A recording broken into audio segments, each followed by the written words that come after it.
Setelah Ramadan usai, sudah sepatutnya lah kita berbahagia dalam rangka merayakan kemenangan. Kemenangan karena kita telah berhasil mengalahkan hawa nafsu selama 1 bulan berpuasa. Namun kemenangan yang hakiki bukanlah semata kita mampu menahan makan dan minum, serta segala hal yang membatalkan puasa selama Ramadan. Makna kemenangan hakiki adalah meningkatnya ketakwaan, sebagaimana yang Allah Subhanahu wa Ta'ala perintahkan atas kewajiban berpuasa, la'allakum tattaqun, agar kamu bertakwa. Artinya, setelah kita digembleng sebulan penuh mengerjakan puasa dan segala amal ibadah di bulan Ramadan, hendaknya kita menjadi semakin bertakwa. Caranya tak lain adalah dengan menjalankan perintah Allah Subhanahu wa Ta'ala dan menjauhi larangannya secara total dalam segala aspek kehidupan.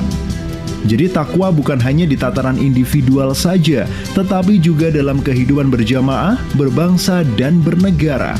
Karena Allah Subhanahu wa Ta'ala telah mengatur bagaimana seharusnya manusia berbuat dalam setiap aspek kehidupan.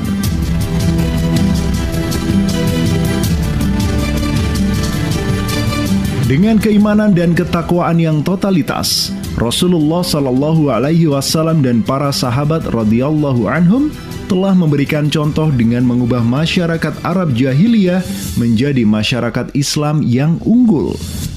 Dan setelah Rasulullah Shallallahu Alaihi Wasallam berhasil mendirikan negara Islam di Madinah, ketakwaan hakiki benar-benar terwujud di sana.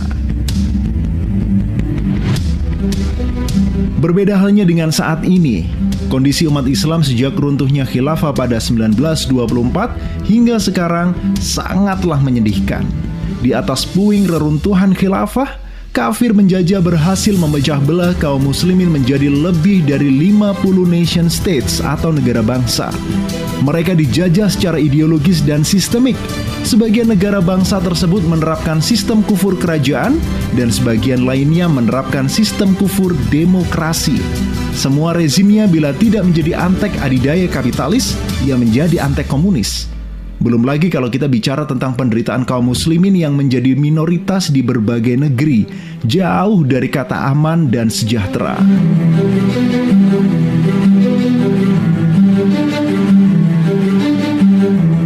Maka kenyataan ini menjadi ujian ketakwaan kita kepada Allah Subhanahu wa Ta'ala.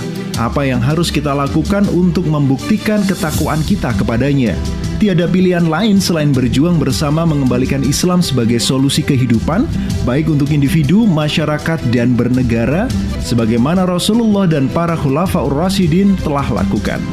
Sementara itu, hari ini pandemi corona sudah menunjukkan kepada kita tentang gagal totalnya kapitalisme dalam menyelamatkan kehidupan dan kesejahteraan manusia.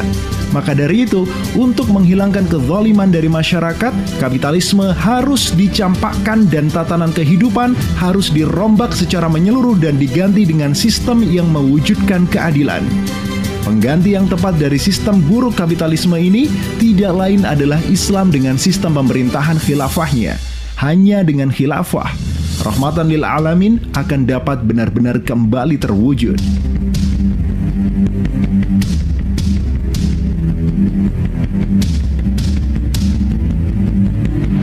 Tinggal sekarang pilihannya, kita mau berjuang atau sekedar berdiam diri. Tapi ingat, perubahan hanya akan terjadi ketika ada keinginan untuk berubah.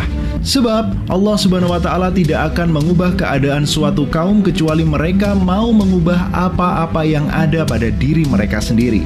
Dan bahwasanya Allah akan menolong mereka yang mau menolong agama Allah juga. Bukan karena Allah lemah. Tapi sekali lagi, ini adalah ujian ketakwaan kita kepada Allah. Saksikanlah, sudah berapa banyak Ramadan terlewat dan kita merasa menjadi orang yang menang. Namun di satu sisi perintah dan larangan Allah malah dicampakkan. Mau ditaruh mana muka kita nanti di hadapan Allah? Jadi, pilihan bagi seorang muslim saat ini adalah ikut berjuang sekuat tenaga atau jangan ikut menghalangi perjuangan ini. Siap?